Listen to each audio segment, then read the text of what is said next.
Auguste. Res gestae divi Augusti. Au fait du divin Auguste. À l'âge de 19 ans, par décision personnelle et à mes propres frais, j'ai levé une armée avec laquelle j'ai rendu la liberté à la République opprimée par la tyrannie d'une faction. Pour cette raison, le Sénat, par des décrets honorifiques, me coopta dans son ordre sous les consuls Gaius Pansa et Aulus Hirtius, en me conférant le droit de donner mon avis parmi les consulaires. En outre, il m'accorda l'imperium. Il me confia le soin de veiller en qualité de propriétaire, conjointement avec les consuls, à ce que la République ne connût pas de dommages. Le peuple, quant à lui, m'élut la même année consul, après que les deux consuls étaient tombés à la guerre, et triumvirs chargés de la restauration de la République. Ceux qui ont assassiné mon père, je les envoyai en exil, et je vengeai leurs crimes en vertu d'actions judiciaires conformes à la loi. Et quand, après cela, ils firent la guerre à la République, je les ai vaincus 2 fois en bataille rangée. J'ai fait souvent des guerres sur terre et sur mer, civiles ou extérieures, dans le monde entier, et après la victoire, j'ai épargné tous les citoyens qui demandaient grâce. Quant au peuple étranger à qui on pouvait pardonner en toute sécurité, j'ai préféré les conserver que les exterminer. Environ 500 000 citoyens m'ont prêté le serment militaire. De ceux-ci, j'en ai établi dans des colonies, ou renvoyé dans leurs municipes d'origine un peu plus de 300 000, une fois qu'ils avaient terminé leur temps de service. À tous, j'ai assigné des terres ou donné de l'argent comme récompense pour leur service militaire. J'ai pris 600 navires, sans compter ceux qui étaient plus petits que des trirèmes. J'ai 2 fois triomphé par ovation, et j'ai 3 fois célébré un triomphe curule. J'ai été salué 21 fois du titre d'imperator, le Sénat me décernant plusieurs autres triomphes que j'ai déclinés. J'ai déposé au Capitole les lauriers de mes faisceaux, après avoir acquitté les vœux que j'avais formulés pendant chaque guerre. Pour des succès remportés par moi ou par mes légats, sous mes auspices, sur terre et sur mer, le Sénat a décrété 55 fois qu'il fallait rendre grâce au Dieu immortel. Quant aux jours pendant lesquels ont été célébrées ces actions de grâce en vertu d'un Senatus Consulte, ils ont été 890. Dans mes triomphes, 9 rois ou enfants de rois ont été conduits devant mon char. J'ai été consul 13 fois quand j'écris ce texte, et me trouve dans la 37e année de la puissance tribunicienne. La dictature, qui me fut conférée par le peuple et par le Sénat, en mon absence et en ma présence, sous les consuls Marcus Marcellus et Lucius Arruntius, je ne l'ai pas acceptée. Je n'ai pas refusé la responsabilité de la nonne lors de la pénurie aiguë des blés. Et je l'ai gérée de telle manière qu'en peu de jours, par mes subventions et par ma sollicitude, j'ai libéré la cité tout entière de la peur et du danger qui s'était manifesté. Le consulat annuel et perpétuel qu'on me conféra alors, je ne l'acceptais pas non plus. Sous les consuls Marcus Vicinius et Quintius Lucretius, puis Publius et Cneius Lentulus, et une 3e fois sous les consuls Paulus Fabius Maximus et Quintius Tubero, quand le Sénat et le peuple romain furent unanimes pour proposer de m'élire seul curateur des lois et des mœurs, avec un pouvoir suprême, je n'ai accepté aucune magistrature qui me fût conférée à l'encontre de la coutume ancestrale. Les tâches que le Sénat voulait alors me faire accomplir, je les réalisais en vertu de ma puissance tribunicienne. Et pour ce pouvoir, j'ai demandé moi-même au Sénat et obtenu 5 fois un collègue. J'ai été triumvir pour fonder la République pendant 10 années consécutives. J'ai été prince du Sénat, jusqu'au jour où j'écris ceci, pendant 40 ans. J'ai été grand pontife, augure, membre des Cudimquemvir, des rites sacrés, membre des Septemvir Epulon, frère Arval, Sodalistitius, Fécial. Pendant mon 5e consulat, sur l'ordre du peuple et du Sénat, j'augmentai le nombre des patriciens. J'ai 3 fois révisé la liste du Sénat. Et pendant mon 6e consulat, j'ai fait le recensement du peuple, avec Marcus Agrippa comme collègue. Après 42 ans d'interruption, j'ai célébré à nouveau le Lustrum. Lors de ce Lustrum ont été recensés 4 063 000 citoyens romains. Ensuite, sous les consuls Gaius Censorinus et Gaius Asinius, alors que je disposais d'un imperium consulaire, je célébrai seul le Lustrum pour une 2e fois. Lors de ce lustrum furent recensés 4 233 000 citoyens romains. Et sous les consuls Sextus Pompeius et Sextus Apuleius, alors que j'ai disposé d'un pouvoir consulaire, avec mon fils Tibère César comme collègue, je célébrai le lustrum pour une 3e fois. Pendant ce lustrum furent recensés 4 937 000 citoyens romains. Par de nouvelles lois, votées sur mon initiative, j'ai ranimé de nombreuses coutumes de nos ancêtres, qui avaient déjà tendance à disparaître dans notre génération, et j'ai laissé moi-même sur beaucoup de points à la postérité des exemples à imiter. Le Sénat a décrété que tous les 4 ans des vœux pour mon salut fussent formulés par les consuls et les prêtres. En acquittement de ces vœux, tantôt les 4 plus éminents collèges de prêtres, tantôt les consuls ont célébré de manière répétée, de mon vivant, des jeux. En outre, à titre privé et par municipe, tous les citoyens ont fait unanimement et sans relâche dans tous les temples des supplications pour ma santé. Mon nom fut inclus en vertu d'un senatus consulte dans l'hymne salien, et on sanctionna par une loi que je serai à jamais sacro-saint, et que, tant que je vivrai, je détiendrai la puissance tribunicienne. Devenir grand pontife à la place de mon collègue toujours vivant, je le refusai, bien que le peuple voulût m'attribuer ce sacerdoce que mon père avait détenu. Et ce sacerdoce, je l'ai reçu après un certain nombre d'années, sous les consuls Publius Sulpicius et Gaius Valgius, quand celui qui l'avait occupé à la faveur des troubles de la guerre civile était enfin mort. Une foule, telle qu'on n'en avait jamais vu à Rome avant ce jour, semble-t-il, afflua alors de l'Italie tout entière pour participer à mes comices. Le Sénat consacra pour mon retour un autel de Fortuna Redux devant les temples de Onos et de Virtus, près de la porte Capenne. Il prescrivit aux pontifes et aux vierges vestales de célébrer sur cet autel un sacrifice anniversaire, le jour où je revins de Syrie dans la ville, sous les consuls Quintius Lucretius et Marcus Vinicius. Et il appela ce jour Augustalia, d'après mon surnom. À l'invitation du Sénat, la même année, une partie des préteurs et des tribuns de la plèbe a été envoyée en compagnie du consul Quintius Lucretius et des hommes les plus éminents à ma rencontre, en compagnie. À ce jour, un tel honneur n'a jamais été accordé à personne d'autre que moi. Quand je revins d'Hispanie et de Gaule à Rome, sous les consuls Tibère Néron et Publius Quintilius, après avoir accompli avec succès les affaires dans ces provinces, le Sénat décida qu'il fallait consacrer pour mon retour un autel de la Pax Augusta auprès du Champ de Mars. Il prescrivit que les magistrats, les prêtres et les vierges vestales y célèbrent chaque année un sacrifice.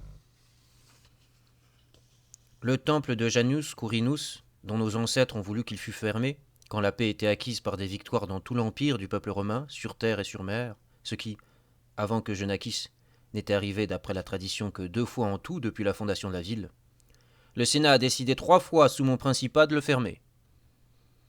Quand mes fils Gaius et Lucius César, que la fortune m'a arrachés dans leur jeunesse, étaient dans leur 15e année, le Sénat et le peuple romain les désignèrent consuls en mon honneur, pour prendre cette charge après une période de 5 ans. Dès le jour où ils furent conduits au forum, le Sénat décréta qu'ils pourraient assister aux délibérations publiques.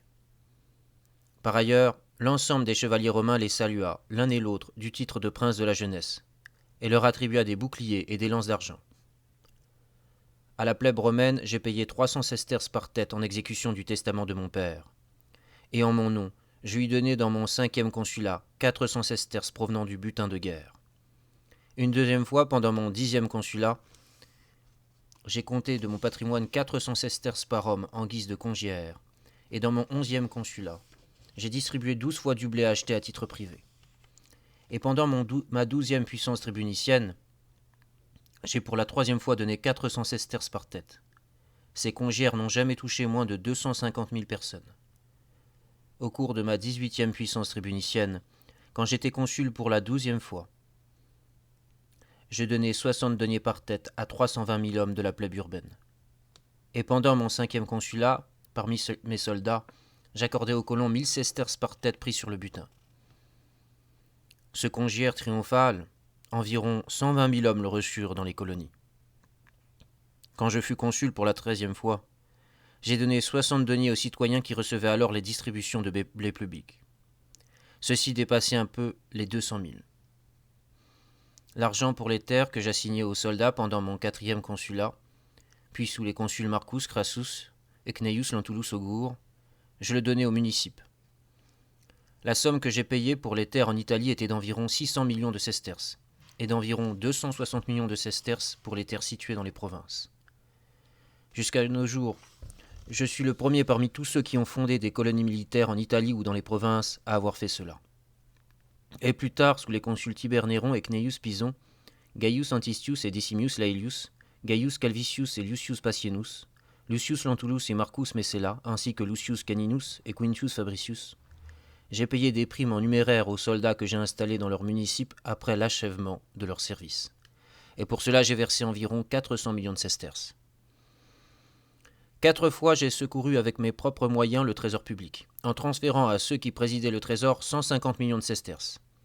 Et sous les consuls Marcus Lepidus et Lucius Arruntius, j'ai versé de mon patrimoine 170 millions dans le trésor militaire qui a été créé sur ma recommandation, afin de verser les primes aux soldats ayant servi 20 ans ou davantage. Depuis, les consuls Cneius et Publius Lentulus, les revenus fiscaux ne suffisant plus, j'ai assigné à 100 000 personnes, et ensuite à un nombre beaucoup plus élevé des versements de céréales et de numéraires pris dans mon entrepôt et dans mon patrimoine.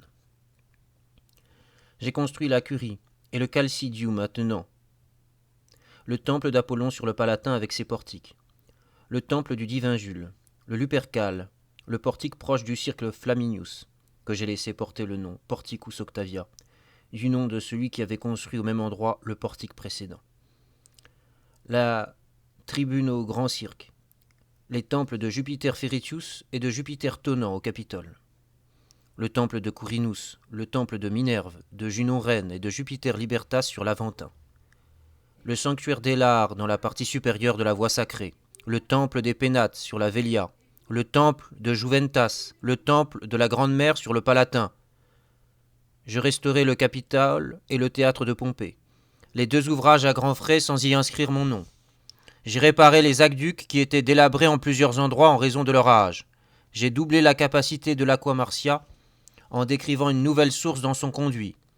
J'ai achevé le Forum Iulium ainsi que la basilique située entre le temple de Castor et le temple de Saturne, qui avait été commencé et presque achevé par mon père.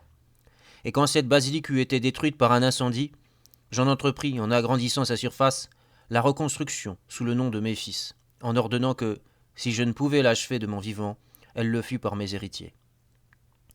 Sous mon 6e consulat, je restaurai dans la ville, sur proposition du Sénat, 82 temples appartenant aux divinités, sans omettre aucun de ceux qui devaient être restaurés à cette époque. Dans mon 7e consulat, j'ai réparé la Via Flaminia entre la ville et Ariminum, ainsi que tous les ponts sauf les ponts Mulvius et Minucius. Je construisis sur sol privé le temple de Mars Vengeur et le Forum Auguste avec l'argent du butin. Je construisis le théâtre situé près du temple d'Apollon, sur un terrain en grande partie acheté à des particuliers. Ce théâtre devait porter le nom de mon gendre, Marcellus. Je consacrai au Capitole, dans le temple du divin Jules, dans le temple d'Apollon, dans le sanctuaire de Vesta et dans le temple de Mars Vengeur des dons, provenant du butin de guerre, qui me coûtèrent environ 100 000 sesterces. Lors de mon 5e consulat, j'ai refusé d'accepter les 35 000 livres d'or coronaires que les municipes et les colonies d'Italie offraient à l'occasion de mes triomphes. Et plus tard, à chaque fois que j'étais proclamé impérator, je n'acceptais pas non plus l'or coronaire que décrétaient les municipes et les colonies, avec autant de générosité que dans leurs décrets précédents. J'ai donné 3 fois des jeux de gladiateurs en mon nom, et 5 fois au nom de mes fils ou petits-fils. Dans ces jeux, on combattu environ 10 000 hommes. 2 fois en mon nom et une 3e fois au nom de mon petit-fils, j'ai offert au peuple des spectacles d'athlètes mandés de partout. J'ai célébré 4 fois des jeux en mon nom, et 23 fois au nom d'autres magistrats. Au nom du collège des Quidinquemvir, en tant que président du collège, Marcus Agrippa étant mon collègue, j'ai célébré les jeux séculaires, sous les consuls Gaius Furnius et Gaius Silanus. Quand je fus consul pour la 13e fois, je célébrai le premier les jeux martiaux, que les consuls ont célébrés depuis lors, au cours des années suivantes, en vertu d'un senatus consulte et d'une loi. 26 fois, en mon nom ou en celui de mes fils et petits-fils, j'ai offert au peuple des chasses de fauves africains au cirque, au forum ou bien dans des amphithéâtres. Pendant ces chasses, environ 3500 bêtes ont été tuées. J'ai donné au peuple le spectacle d'un combat naval au-delà du Tibre, là où se trouve maintenant le bois des Césars, après avoir fait creuser le sol sur une longueur de 1800 pieds et une largeur de 1200 pieds. Au cours de cette bataille, 30 trirèmes ou birèmes garnis de rostres, et un nombre plus grand encore de bateaux plus petits, s'affrontèrent. Dans ces flottes combattirent, outre les rameurs, environ 3000 hommes. Une fois vainqueur, je replaçai dans les temples de toutes les cités de la province d'Asie les ornements que celui avec qui j'avais été en guerre s'était appropriés à titre privé, après avoir dépouillé les temples. Il y avait dans la ville environ 80 statues en argent me représentant en pied, à cheval ou sur un quadrige. Je les ai moi-même fait enlever. Et de leurs produits, j'ai déposé des dons en or au sanctuaire d'Apollon, en mon nom, et au nom de ceux qui ont voulu m'honorer par ces statues. J'ai libéré la mer des pirates. Au cours de cette guerre, j'ai capturé environ 30 000 esclaves qui avaient échappé à leur maître et pris les armes contre la République. Et je les ai rendus à leur maître pour qu'ils fussent châtiés.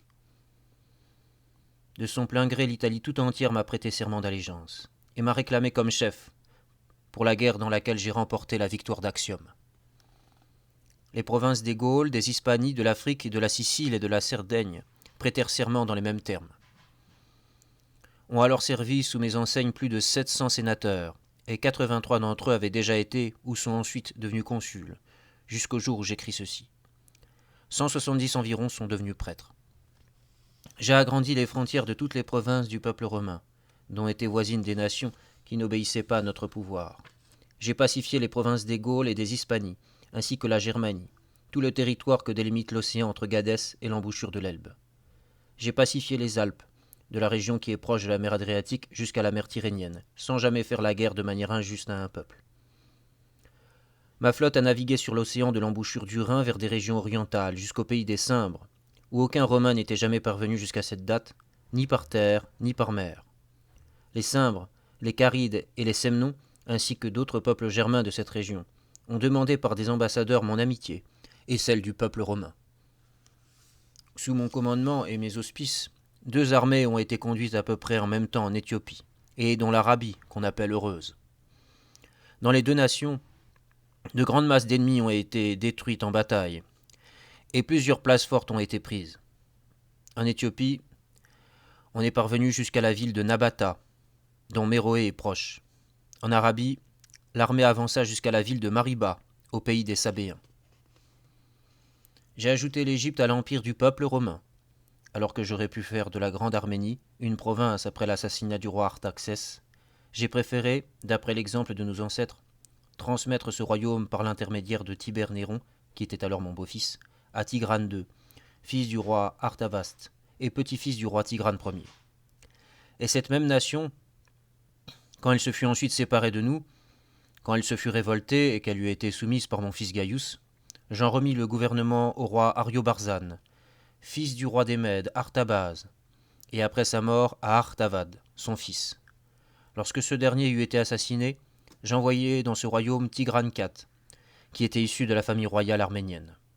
Toutes les provinces qui, au-delà de la mer Adriatique, s'étendent vers l'Orient, ainsi que Cyrène, dont une grande partie était au pouvoir des rois, et auparavant la Sicile et la Sardaigne, qui avaient été occupées lors de la guerre servile, je les ai récupérées. J'ai installé des colonies de soldats en Afrique, Sicile, Macédoine, dans les 2 Hispanies, l'Achaïe, l'Asie, la Syrie, la Gaule narbonnaise et la Pisidie. L'Italie, quant à elle, compte 28 colonies fondées par mon initiative, qui déjà de mon vivant étaient très florissantes et peuplées. J'ai récupéré en Hispanie, en Gaule et en Dalmatie, après avoir vaincu des ennemis, plusieurs enseignes perdues par d'autres généraux. J'ai forcé les Parthes à me rendre les dépouilles et les enseignes de 3 armées romaines, et à demander en suppliant l'amitié du peuple romain. Et ces enseignes, je les ai déposées dans la chambre sacrée qui se trouve à l'intérieur du temple de Mars Vengeur. Les nations pannoniennes, avec lesquelles aucune armée du peuple romain n'avait jamais eu de contact avant mon principat, je les ai soumises au pouvoir du peuple romain, après les avoir défaites par Tibère Néron, qui était alors mon beau-fils et mon légat. Et j'ai porté les frontières de l'Illyricum jusqu'à la rive du Danube. Une armée dace qui avait franchi celui-ci a été vaincue, et anéantie sous mes auspices. Et après cela, mon armée fut menée au-delà du Danube, et força les peuples daces à accepter les ordres du peuple romain.